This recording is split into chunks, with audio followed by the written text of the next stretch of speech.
ओम नमो भगवते वासुदेवाय। जय श्री कृष्ण। शनि ग्रह की शांति तथा सुखों की इच्छा रखने वाले स्त्री पुरुषों को शनिवार का व्रत करना चाहिए। विधि पूर्वक शनिवार का व्रत करने से शनि जनित संपूर्ण दोष, रोग, शोक नष्ट हो जाते हैं। धन का लाभ होता है, स्वास्थ्य तथा बुद्धि की वृद्धि होती है।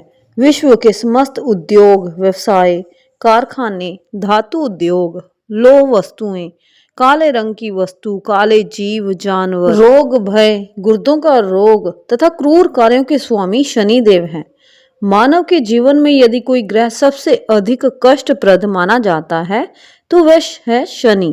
शनि महादशा, अंतरदशा, साढ़ेसती तथा दशा के रूप में शनि मानव के जीवन में आया करता है। मानव जीवन में शनि 3 बार ही आया करता है। प्रथम बार का शनि खेल कूद के समय, माता पिता के आश्रय में।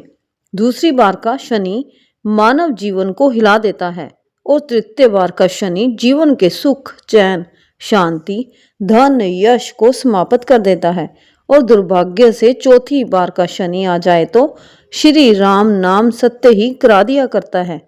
शनि जनित कष्ट निवारण के लिए शनिवार का व्रत करना परम लाभप्रद है।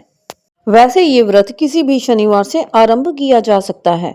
श्रावण मास के श्रेष्ठ शनिवार से व्रत आरंभ किया जाए तो विशेष लाभप्रद रहता है। व्रती मनुष्य नदी आदि के जल में स्नान कर लेवे, ऋषि पितृ तर्पण करें, सुंदर कलश जल से भर कर लाएं, शमी अथवा पीपल के पेड़ के नीचे सुंदर वेदी बनाएं और उसे गोबर से लीपें। लोह निर्मित शनि की प्रतिमा को पंचामृत में स्नान करा के काले चावलों से बनाए हुए 24 दल के कमल पर स्थापित करें।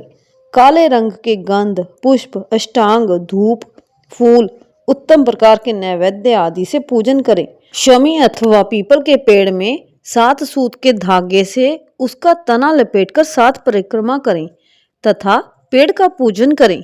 ये पूजन सूर्य उदय होने से पूर्व करें। शनिवार व्रत कथा को भक्ति व प्रेम पूर्वक पढ़ें या सुने। कथा के कहने वाले को कुछ दान दें। तिल, जौ, उड़द, गुड़, लोहा, तेल व काले वस्त्र का दान करें। आरती करें और प्रार्थना करके प्रसाद बांटें।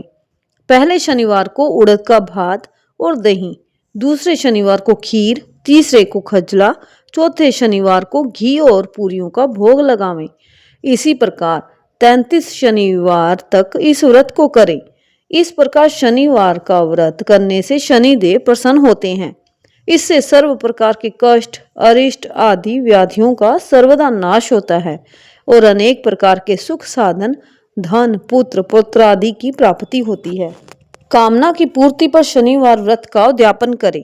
33 ब्राह्मणों को भोजन कराएं, व्रत का विसर्जन करें। इस प्रकार व्रत के उद्यापन करने से पूर्ण फल की प्राप्ति होती है, साथ ही मन वांछित कामनाओं की पूर्ति होती है। तो चलिए शनिवार व्रत कथा प्रारंभ करते हैं। बोलो शनि महाराज की जय। एक समय समस्त प्राणियों का हित चाहने वाले मुनियों ने नैमिषारण्य वन में एक सभा की। उस समय व्यास जी के शिष्य सूत जी शिष्यों के साथ श्री हरि का स्मरण करते हुए वहां आए। समस्त शास्त्रों के ज्ञाता सूत जी को आया देखकर महातेजस्वी शौनकादि मुनि उठकर खड़े हो गए और सूत जी को नमस्कार किया और सुंदर उच्च आसन दे पाद्य अधर्य से पूजन किया। मुनियों ने विनय पूर्वक पूछा, हे मुनि, इस कलयुग में श्री हरि की भक्ति किस प्रकार से होगी? सभी प्राणी पाप में तत्पर होंगे, मनुष्यों की आयु कम होगी, ग्रह कष्ट, धन रहित और अनेकों पीड़ाओं युक्त मनुष्य होंगे। हे सूत जी, पुण्य अति परिश्रम से होता है। इस कारण कलयुग में कोई भी मनुष्य पुण्य न करेगा।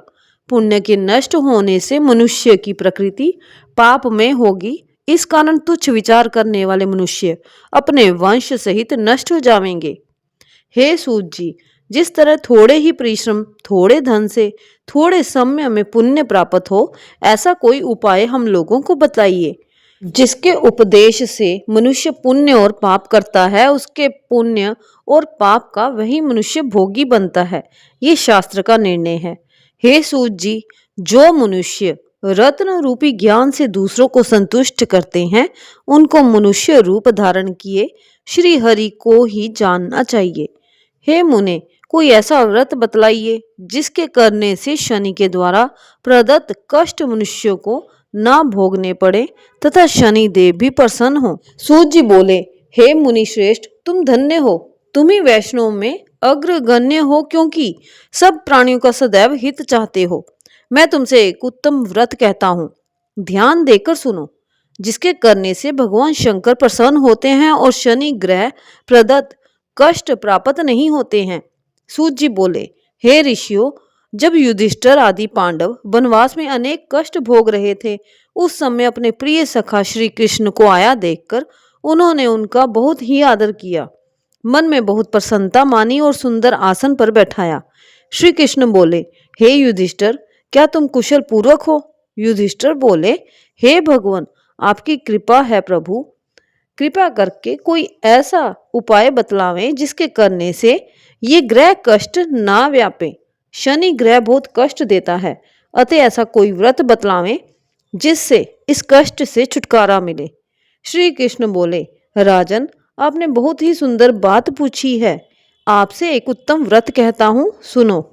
जो मनुष्य भक्ति और श्रद्धा युक्त होकर शनिवार के दिन भगवान शंकर का व्रत करते हैं तो उन्हें शनि की ग्रह दशा में कोई कष्ट नहीं होता, उनको निर्धनता नहीं सताती तथा इस लोक में अनेकों प्रकार के सुखों को भोगकर अंत में शिवलोक की प्राप्ति होती है।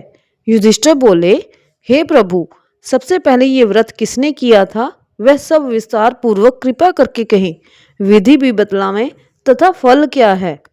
भगवान श्री कृष्ण जी बोले, हे राजन, शनिवार के दिन, विशेषकर श्रावण मास में शनिवार के दिन लोह निर्मित शनि प्रतिमा को पंचामृत में स्नान कराकर अनेक प्रकार के गंध पुष्प अष्टांग धूप फल उत्तम प्रकार के नैवेद्य आदि से पूजन करें। शनि के 10 नामों का उच्चारण करें। तिल, जौ, उड़द, गुड़, लोहा, काले वस्त्र का दान करें। फिर भगवान शंकर का विधि पूर्वक पूजन करें। आरती कर प्रार्थना करें। आरती कर प्रार्थना करें कि हे भोलेनाथ, मैं आपकी शरण में हूँ, आप मेरे ऊपर कृपा करें, मेरी रक्षा करें, रक्षा करें। सबसे प्रथम जिसने इस व्रत को किया था उसकी कथा कहते हैं। पूर्व काल में इस पृथ्वी पर एक राजा राज्य करता था। उसके पुत्र का नाम धर्मगुप्त था। उसने अपने शत्रुओं को वश में कर लिया। दैव गति से राजा और राजकुमार पर शनि की दशा आई। राजा को धर्मगुप्त राजकुमार के शत्रुओं ने समाप्त कर दिया। तब धर्मगुप्त राजकुमार के लिए कोई सहारा ना रहा। राजगुरु को भी शत्रुओं ने मार दिया। राजगुरु की विधवा ब्राह्मणी रह गई तथा उसका लड़का शुचिव्रत रह गया। ब्राह्मणी ने राजकुमार धर्मगुप्त को अपने साथ ले लिया और अपने पुत्र को साथ लेकर नगर को छोड़कर चल दी। गरीब ब्राह्मणी दोनों कुमारों का बहुत कठिनाई से निर्वाह कर पाती थी। कभी किसी शहर और कभी किसी नगर में दोनों कुमारों के लिए घूमती रहती थी। एक दिन वह ब्राह्मणी दोनों कुमारों को लिए एक नगर से दूसरे नगर में जा रही थी कि मार्ग में महर्षि शांडिल्य के दर्शन हुए। ब्राह्मणी ने दोनों बालकों के साथ मुनि के चरणों में प्रणाम किया और बोली, महर्षि, आज मैं आपके दर्शन से कृतार्थ हो गई। ये मेरे दोनों कुमार आपकी शरण में हैं, आप इनकी रक्षा करें। मुनिवर, ये शुचिव्रत मेरा पुत्र है और ये धर्मगुप्त राजपुत्र है और मेरा धर्मपुत्र है। हम सभी घोर दारिद्र्य में पड़े हुए हैं, आप हमारा उद्धार कीजिए। शांडिल्य मुनि ने ब्राह्मणी की सब वार्ता सुनी और बोले, देवी, तुम्हारे ऊपर शनि देव का प्रकोप है, अतः आप शनिवार के दिन व्रत करके भगवान शिव जी की आराधना किया करो और पीपल के वृक्ष का पूजन सूर्य उदय से पूर्व करो, इससे तुम्हारा कल्याण होगा। ब्राह्मणी और दोनों कुमार मुनि को प्रणाम कर श्री शिव मंदिर के लिए चल दिए। शनिवार के दिन दोनों कुमारों ने मुनि के उपदेश अनुसार शनिवार का व्रत किया तथा पीपल के वृक्ष की पूजा करके शिव जी का पूजन किया। इस प्रकार दोनों कुमारों को शनिवार का व्रत करते करते 4 मास व्यतीत हो गए। एक दिन शुचिव्रत स्नान करने के लिए गया। उसके साथ राजकुमार नहीं था। उसे कीचड़ में बहुत बड़ा कलश दिखाई दिया। शुचिव्रत ने उसको उठाया और देखा तो उसमें धन था। शुचिव्रत उस कलश को लेकर घर आया और माँ से बोला, हे माँ, इस शिवजी के प्रसाद को देख, भोलेश्वर के कलश के रूप में हमें धन दिया है। माता ने आदेश दिया, बेटा तुम दोनों इसे बांट लो। माँ के वचन सुन शुचिव्रत बहुत प्रसन्न हुआ और राजकुमार से बोला, भैया अपना हिस्सा ले लो। परंतु शंकर जी की पूजा में विश्वासी राजकुमार बोला, माँ मैं हिस्सा लेना नहीं चाहता, क्योंकि जो कोई अपने सुकृत से जो भी पाता है वह उसी का भाग है और उसे स्वयं आप ही भोगना चाहिए। भोलेश्वर शिवजी मुझ पर भी कभी कृपा करेंगे। तत्पश्चात धर्मगुप्त प्रेम और भक्ति के साथ शनि का व्रत करके पूजा करने लगा। इस प्रकार से उसे 1 वर्ष व्यतीत हो गया। बसंत ऋतु का आगमन हुआ। राजकुमार धर्मगुप्त तथा ब्राह्मण पुत्र शुचिव्रत दोनों वन में घूमने के लिए गए। दोनों वन में घूमते घूमते काफी दूर निकल गए।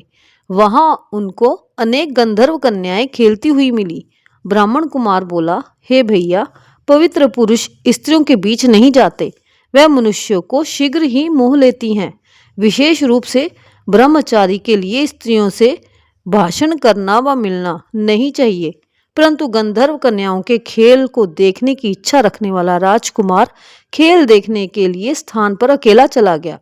ब्राह्मण कुमार नहीं गया। उन गंधर्व कन्याओं के बीच एक प्रधान सुंदरी उस राजकुमार को देखकर मोहित हो गई और अपने संग की सखियों से बोली कि यहाँ से थोड़ी दूर पर एक सुंदर वन है, उसमें नाना प्रकार के सुंदर फूल खिले हैं। तुम सब जाकर उन सुंदर फूलों को तोड़कर ले आओ, तब तक मैं यहाँ बैठी हूँ। सखियां आज्ञा पाकर चली गई और वह सुंदर गंधर्व कन्या राजकुमार पर दृष्टि जमाकर बैठ गई। राजकुमार उसके पास चला आया।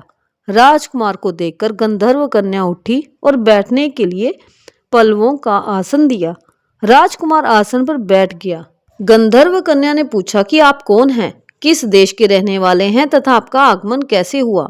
राजकुमार ने कहा कि मैं विदर्भ देश के राजा का पुत्र हूँ, धर्मगुप्त मेरा नाम है। मेरे माता पिता स्वर्गलोक को सिधार गए हैं। शत्रुओं ने मेरा राज्य ले लिया है और मैं राजगुरु की पत्नी के साथ रहता हूँ, वही मेरी धर्म की माँ है। फिर राजकुमार ने पूछा कि आप कौन हैं, किसकी पुत्री हैं और किस कार्य से यहाँ पर आगमन हुआ है। गंधर्व कन्या बोली, मैं विद्रविक नामक गंधर्व की पुत्री हूँ। मेरा नाम अंशुमति है। आपको आता देखकर आपसे बात करने की इच्छा हुई, इसी से मैं सखियों को अलग भेजकर अकेली रह गई हूँ। मेरे बराबर संगीत विद्या में कोई निपुण नहीं है। भगवान शंकर ने हम दोनों पर कृपा की है, इसीलिए आपको यहाँ भेजा है। अब से लेकर मेरा आपका प्रेम कभी न टूटे। ये कहते हुए कन्या ने अपने गले का मोतियों का हार राजकुमार के गले में डाल दिया। राजकुमार को अत्यंत प्रसन्नता हुई और वह बोला, मेरे पास ना राज है न धन है और मेरी भार्या कैसे बनेगी। आपके पिता हैं, आपने उनकी आज्ञा ली है क्या। गंधर्व कन्या बोली, अब आप अपने घर जाएं और परसों प्रातःकाल यहाँ आए, आपकी आवश्यकता होगी। राजकुमार से ऐसा कहकर गंधर्व कन्या अपनी सहेलियों से जा मिली। राजकुमार धर्मगुप्त भी शुचिव्रत के पास चला गया और उसे सब समाचार कह सुनाया। फिर दोनों ने संपूर्ण समाचार अपनी माँ को जाकर बता दिया। उसके बाद तीसरे दिन शुचिव्रत को साथ लेकर राजकुमार धर्मगुप्त उसी वन में गया। उसने देखा कि स्वयं गंधर्व राज विद्रविक उस कन्या को साथ लेकर उपस्थित हैं। गंधर्व राज ने दोनों कुमारों का अभिनंदन किया। दोनों को सुंदर आसन पर बैठाकर राजकुमार से कहा, राजकुमार, मैं परसों कैलाश पर गौरी शंकर के दर्शन करने के लिए गया था। वहां करुणा रूप सुधा के सागर भोले शंकर जी ने मुझे अपने पास बुलाकर कहा, गंधर्वराज पृथ्वी पर धर्मगुप्त नाम राजभ्रष्ट राजकुमार है। उसके परिवार के लोगों को शत्रुओं ने समाप्त कर दिया है। वह बालक गुरु के कहने से शनिवार का व्रत करता है और सदा मेरी सेवा करता है। तुम उसकी मदद करो, जिससे वह अपने शत्रुओं को वश में कर सके। गौरी शंकर की आज्ञा को शिरोधार्य करके मैं अपने घर को चला आया। घर पर मेरी पुत्री अंशुमति ने भी बहुत प्रार्थना की। शिव शंकर की आज्ञा तथा अंशुमति के मन की बात जानकर इसको लेकर वन में आया हूँ और इसे आपको देता हूँ। आपके शत्रुओं को वश में करके मैं आपका राज्य भी आपको दिला दूंगा। ऐसा कहकर गंधर्वराज ने अपनी कन्या का विवाह राजकुमार के साथ कर दिया तथा अंशुमति की सहेली का विवाह ब्राह्मण कुमार सुचिव्रत के साथ कर दिया गया। राजकुमार की सहायता के लिए गंधर्वों की चतुरंगणी सेना भी दी। धर्मराज के शत्रुओं ने जब ये समाचार सुना तो उन्होंने राजकुमार की अधीनता स्वीकार कर ली और राजकुमार को राज्य लौटा दिया। धर्मगुप्त सिंहासन पर बैठा और अपने भाई सुचिव्रत को मंत्री नियुक्त कर दिया। जिस ब्राह्मणी ने उसे पुत्र की भांति पाला था उसे राजमाता बनाया। शनिवार के व्रत के प्रभाव तथा शिवजी की कृपा से धर्मगुप्त इस प्रकार विदर्भ राज हुआ तथा इस लोक में नाना प्रकार के सुख भोग भगवान शंकर की पूजा कर शिवलोक को प्राप्त हुआ। श्री कृष्ण भगवान बोले, हे पांडुनंदन, आप भी इस व्रत को करें तो कुछ समय बाद आपको राज्य प्राप्त होगा और सभी प्रकार के सुखों की प्राप्ति होकर आपके बुरे दिनों की शीघ्र समाप्ति होगी। युधिष्ठिर ने शनिवार व्रत कथा सुनकर श्री कृष्ण भगवान की पूजा की और व्रत आरंभ किया। इस व्रत के प्रभाव से महाभारत के युद्ध में विजय प्राप्त करके राज्य पाया तथा स्वर्ग की प्राप्ति की। सूत जी बोले, हे मुनिवरों, शनिवार को शनि व्रत, पीपल का पूजन तथा भगवान शनि का दर्शन और पूजन कर शनिवार व्रत कथा को सुनने से निर्धन को धन, अपुत्र को पुत्र, बंदी मुक्त हो सभी प्रकार की कामनाओं की पूर्ति होती है। नाना प्रकार के सुख भोग अंत में शिवलोक की प्राप्ति होती है। इस कथा के कहने व सुनने वाले दोनों के सभी मनोरथ पूर्ण होते हैं। बोलो शनि महाराज की जय, भोलेनाथ की जय। हर हर महादेव।